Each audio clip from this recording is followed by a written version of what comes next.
जय श्री राम दोस्तों। कल फ्रांस में प्राइम मिनिस्टर मोदी और ट्रंप के बीच में G7 की साइड लाइन पे एक मीटिंग होने वाली है। अब क्या ये मीटिंग सिर्फ एक फोटो ऑप होगी या फिर ऑपरेशन सिंदूर के बाद दोनों नेताओं के बीच में ये पहली टक्कर होगी? क्या ट्रंप फिर से वही दावा दोहराएंगे कि उन्होंने भारत और पाकिस्तान के संघर्ष को रुकवाया था, या फिर इंडिया के 6, 7, 8, 11 फाइटर जेट गिरे और फिर वही अपना मीडिएशन वाला ब्रोकन रिकॉर्ड वो चलाते रहेंगे? और उससे भी बड़ा सवाल कि क्या इस बार मोदी जी जवाब देंगे या सिर्फ मुस्कुरा के आगे बढ़ जाएंगे? क्योंकि ये जो मीटिंग होगी ना दोस्तों, ये केवल डिप्लोमेसी नहीं होगी, इसमें ट्रेड भी होगा। देखिए प्रॉब्लम है ट्रेड में, जो FTA है इसमें पाकिस्तान भी आएगा, क्योंकि ट्रंप तो पाकिस्तान के रिप्रेजेंटेटिव की तरह बिहेव कर रहे हैं। इसमें चाइना भी आएगा, आजकल चाइना और US की दोस्ती भी आगे चल रही है, उसमें ईरान भी आएगा। और दोनों लीडर्स की पर्सनल जो कैपेसिटी है, क्रेडिबिलिटी है, उसका सवाल भी आएगा। और यहाँ से कहानी बदलती है दोस्तों। तो आगे बढ़ने से पहले मैं रिक्वेस्ट करता हूँ कि जिसने मेरा चैनल सब्सक्राइब नहीं किया है वो प्लीज़ प्लीज़ प्लीज़ मेरे चैनल को सब्सक्राइब करेगा और बेल आइकन ज़रूर दबा दीजिएगा। कल हमको देखना है कि मोदी जी कैसे जवाब देते हैं। पहले ट्रंप ने अगर अपनी स्पीच दी तो नेचुरल है कि वो ज़रूर बोलेगा उसमें कि हमने इतने फाइटर जेट जो है इन्फॉर्मेशन है मेरे पास कि 11 फाइटर जेट गिर गए थे और हमने मीडिएशन कराया था। मोदी जी मीडिएशन मानते नहीं। मेरे ख्याल से वो फाइटर जेट की बात तो नहीं करेंगे, मीडिएशन की बात ज़रूर करेंगे। और अगर उसके बाद मोदी जी को बोलने का मौका मिला तो मोदी जी उसको निगेट कर सकते हैं। लेकिन अगर मोदी जी ने पहले बोला तो नेचुरल है मोदी जी ये बात बीच में लाएंगे ही नहीं, और फाइनल जो ट्रंप बोलेंगे वो बात सबके दिमाग में रह जाएगी कि ट्रंप ने एक बार फिर बोल दिया मोदी जी के सामने कि US ने मीडिएशन कराया और इंडिया ने कोई जवाब नहीं दिया, मोदी जी ने कोई जवाब नहीं दिया। और अगर ऐसा नहीं होता है तो मेन स्ट्रीम मीडिया में आपको जो भी बताया जाएगा ना, यही बताया जाएगा कि मोदी और ट्रंप मिले, दोनों ने हाथ मिलाया, बात हुई, फ़ोटो आई, 2-2 सेंटेंस उन्होंने इंट्रोडक्शन के बोले और स्टोरी ख़त्म। लेकिन दोस्तों असली सवाल तो यहाँ से शुरू होते हैं, और आज हम उन 5 या 6 सवालों का जवाब खोजते हैं आपके साथ मिलकर। पहला, कि मीटिंग का घोषित एजेंडा है क्या? दोनों नेताओं की तरफ से कौन कौन मौजूद रहेगा? कनाडा के G7 में क्या हुआ था दोस्तों, वो कहानी मैं आपको बताऊंगा कि ट्रंप ने मोदी को अमेरिका आने का निमंत्रण क्यों दिया था, मोदी ने आगे से क्यों मना कर दिया था, और क्या ऑपरेशन सिंदूर भी डिस्कशन में आएगा, और इस पूरी मुलाकात में कौन क्या हासिल करना चाहता है। थोड़ा सा पीछे चलते हैं दोस्तों। फरवरी 2025 मोदी जी और ट्रंप की एक बैठक हो रही थी कनाडा में G7 में। फिर उसके बाद फेस टू फेस कोई मुलाकात नहीं हुई, और 2025 में जो मैंने बोला जो G7 की थी उनमें जो बैठक तय थी वो भी नहीं हो पाई। क्योंकि क्या हुआ था कि एकदम से मिडिल ईस्ट का क्राइसिस बढ़ गया था और ट्रंप अचानक वॉशिंगटन लौट गए थे, मीटिंग नहीं हो सकी थी। इसके बाद ट्रंप ने खुद फ़ोन करके मोदी से बोला था कि हम आपकी मीटिंग नहीं करा पाए, लेकिन आप तो बगल में हो साहब हमारे, आप लौटते वक्त हमसे मिलते हुए निकलिए। मोदी जी ने कहा कि देखिए हमारे तो प्रायर कमिटमेंट है, हमको जगन्नाथ टेम्पल जाना है, जगन्नाथ जी ने बुलाया है हमको, इसलिए हम नहीं जा सकते। लेकिन उस वक्त मोदी जानते थे कि वहाँ पे आसिम मुनीर भी बैठा हुआ है, ये बंदा दोनों को सामने सामने बैठा देगा, कहेगा आपस में बात करो, और बाद में कहेगा कि मैंने देखिए दोनों के बीच में सुलह करा दी। अब दोस्तों 1 साल के बाद फिर दोनों नेता आमने सामने हैं, वो भी कहाँ पे, फ्रांस के G7 के मंच पे। चलिए जल्दी से बात कर लेते हैं कि इन दोनों के बीच में एजेंडास क्या क्या हो सकते हैं। देखिए ऑफिशियल जो ब्रीफिंग्स हैं उनके अनुसार जो संभावित मुख्य पॉइंट्स हैं वो ट्रेड डील, सप्लाई चेन की resilience, energy corporation, AI governance, investment,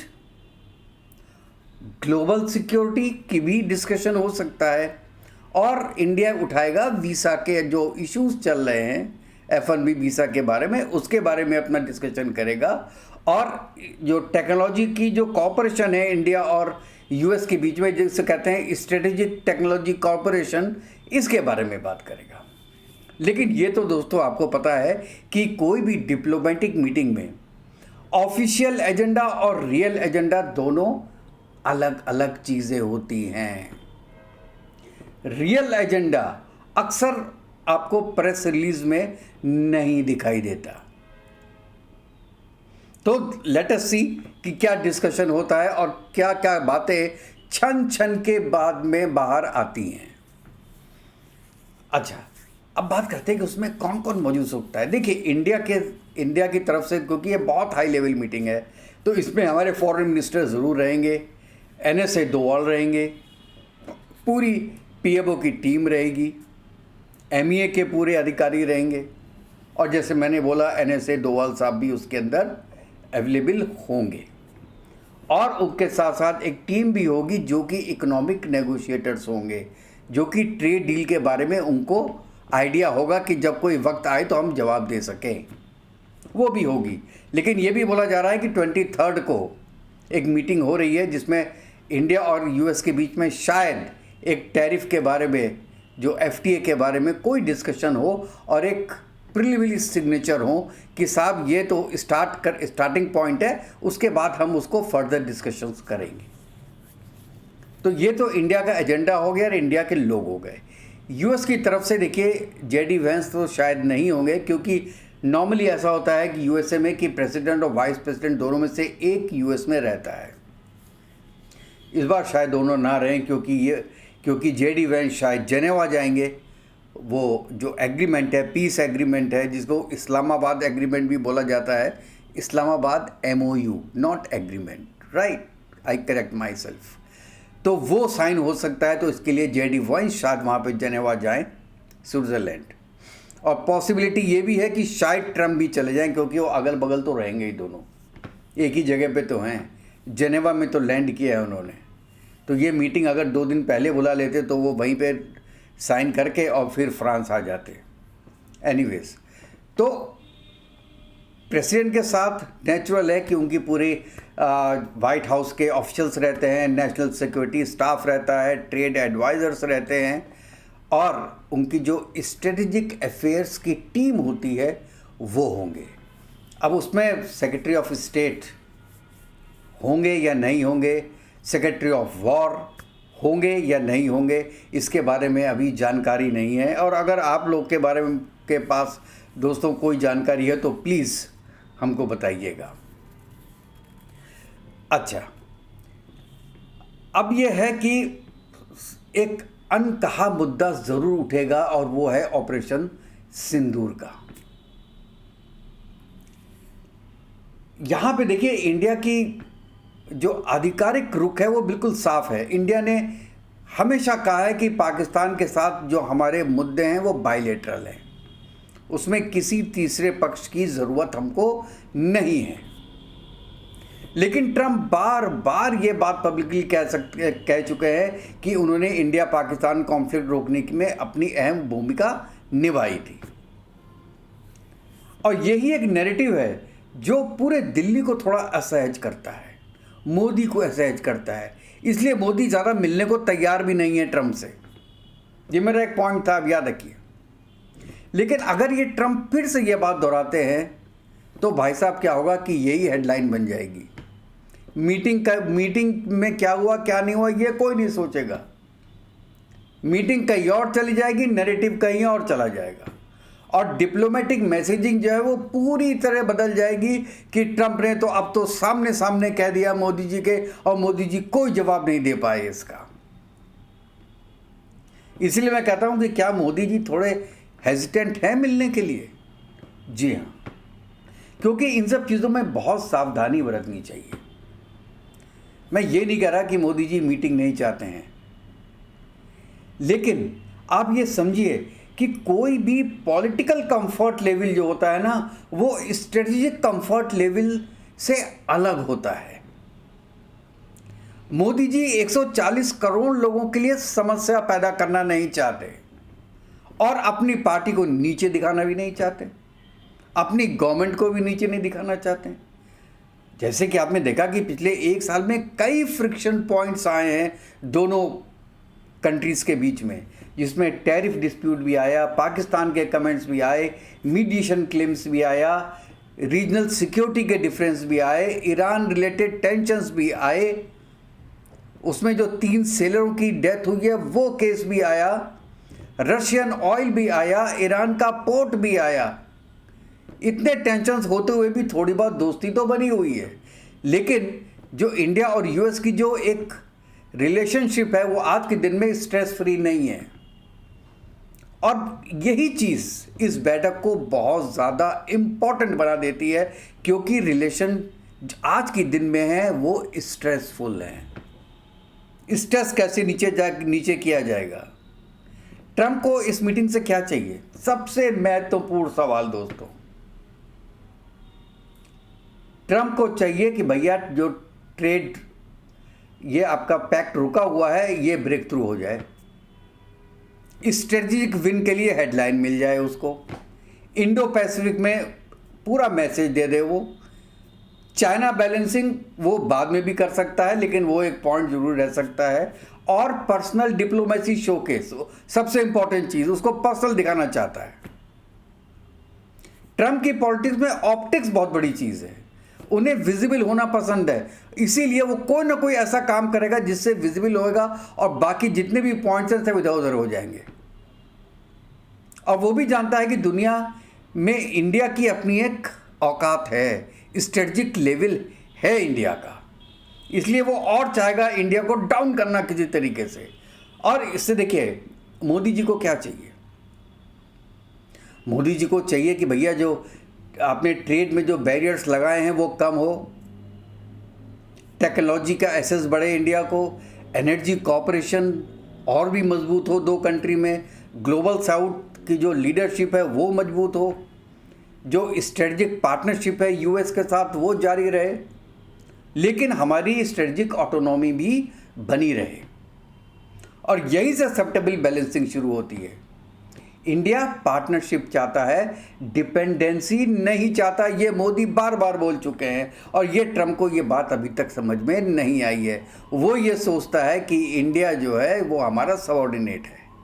India कहता है कि ये वर्ल्ड की सबसे बड़ी डेमोक्रेसी है साहब, हम किसी के सबऑर्डिनेट नहीं हो सकते। और ये बात ना ट्रंप को समझ में आती है और ना ही अमेरिका के किसी भी बंदों को समझ में आती है।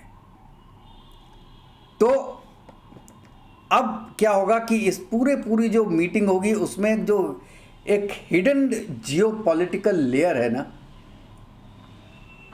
इस पे जानते क्या होगा? इस पे देखिए चाइना भी अपनी नज़र रखेगा कि यह क्या हो रहा है, कैसा ट्रंप ट्रीट कर रहा है मोदी को, मोदी क्या जवाब दे रहा है। पाकिस्तान की भी नज़रें होंगी, रशिया की भी नज़रें होंगी, यूरोप की भी नज़रें होंगी, मिडिल ईस्ट की भी नज़रें होंगी। क्यों? क्योंकि इतना बड़ा देश इंडिया ये केवल साउथ एशिया का प्लेयर थोड़ी ना है, ग्लोबल बैलेंसिंग पावर बन चुका है। वो कहते हैं ना कि आपको याद होगा जयशंकर साहब ने बोला था ना कि India is not middle power, it is power in the middle. हम बीच में हैं, पावर का अड्डे हैं हम। ये बोला था, आपने याद होगा 2 दिन पहले। तो इसलिए इंडिया ग्लोबल में बैलेंसिंग पावर है। और G7 में लगातार 8वीं बार इंडिया की जो प्रेजेंस है वो अपने आप में एक स्ट्रेटेजिक सिग्नल है पूरे वर्ल्ड के लिए कि हम या इंडिया G7 का पार्ट नहीं है, लेकिन फिर भी बहुत इंपॉर्टेंट है। अब हम भी सोचते हैं कि मीटिंग में क्या निकल सकता है। इसकी 3 संभावनाएं दोस्तों। पहली कि बिल्कुल डोल डोल मीटिंग हो जाएगी, स्मूथ मीटिंग हो जाएगी, ट्रेड डॉग्स कहा कि आगे बढ़ती रहेंगी, ठीक है, पॉजिटिव वाइब्स मिलेंगी और पॉजिटिव हेडलाइंस आती रहेंगी। एक तो ये आउटकम है जिसकी संभावनाएं बहुत कम है। दूसरा, ट्रंप अपना मीडिएशन का नैरेटिव दोहराते हैं वहाँ पे, तो मीडिया क्या करेगी, उसी को फोकस करने लगेगी। और मैं लगता है मुझे यही सबसे लाइकली सिनेरियो बनता है आज की डेट में, क्योंकि वो ब्राउनी पॉइंट लेने के चक्कर में होगा ट्रंप। और जो तीसरा है, देखिए एक तो 2 गया, तीसरा सिनेरियो ये है कि दोनों नेता जो हैं अपने डिफरेंसेस को साइड में रख के चाइना और ग्लोबल इकोनॉमी पे फोकस करें और जो पॉइंट्स हमने ऊपर डिस्कशन किए हैं उन पे डिस्कस करें, जिसकी संभावना है मुझे 50-50 लगती है। लेकिन क्या होता है साहब, डिप्लोमेसी में एक सेंटेंस वो पूरा गेम बदल देता है, नैरेटिव बदल देता है। और मुझे लगता है कि ऐसा ही कुछ होने वाला है ये ट्रंप की तरफ से। इसीलिए मोदी जी थोड़ा हेजिटेंट है मिलने के लिए, लेकिन मिलना तो पड़ेगा ही साहब, मना भी नहीं करते, वो भी अब इंडिया में हल्ला मच जाएगा। तो ये केवल एक बायलैटरल मीटिंग नहीं होगी, ये दोनों नेताओं का क्रेडिबिलिटी टेस्ट भी होगा, नैरेटिव टेस्ट भी होगा, स्ट्रेटेजिक ट्रस्ट टेस्ट भी होगा। और पूरी दुनिया देखेगी क्या ट्रंप अपने पुराने दावों को दोहराते रहते हैं, ब्रोकन रिकॉर्ड चलाते हैं, या कोई नई शुरुआत करने की कोशिश करते हैं। और दुनिया ये भी देखेगी क्या मोदी पब्लिक ऑप्टिक्स से ऊपर उठ के हार्ड स्ट्रेटेजिक इंटरेस्ट पर फोकस रखते हैं। और शायद इस मुलाकात का जो सबसे बड़ा संदेश होगा, जो बोला जाएगा वो नहीं होगा, लिख के ले लो मुझसे, बल्कि जो नहीं बोला जाएगा, जो नहीं लिखा जाएगा, वो होगा जो शायद 5 मिनट दोनों प्रेसिडेंट आपस में 1-on-1 बात करें। ये होगा और ये हमारे सामने ये बात कभी भी नहीं आएगी, क्योंकि जियोपॉलिटिक्स में साइलेंस भी कभी कभी एक स्टेटमेंट बना देती है दोस्तों, पूरा एक नैरेटिव बन जाता है, जो कि एक हाईलाइट होने वाला है पूरी G7 समिट का। ट्रंप और मोदी साहब की मुलाकात जो कल होगी, और ये केवल 101 मुलाकात नहीं है, ये है bilateral strategic discussions. So let us see कल क्या होता है, और जैसे ही कुछ होता है, कुछ डिस्कशन होते हैं, I will come back to you with all the details and hope for the best.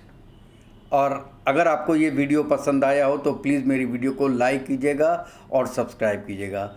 Next video में मिलते हैं, तब तक के लिए जय हिंद, जय भारत, वंदे मातरम। खुश रहिएगा दोस्तों, स्वस्थ रहिएगा।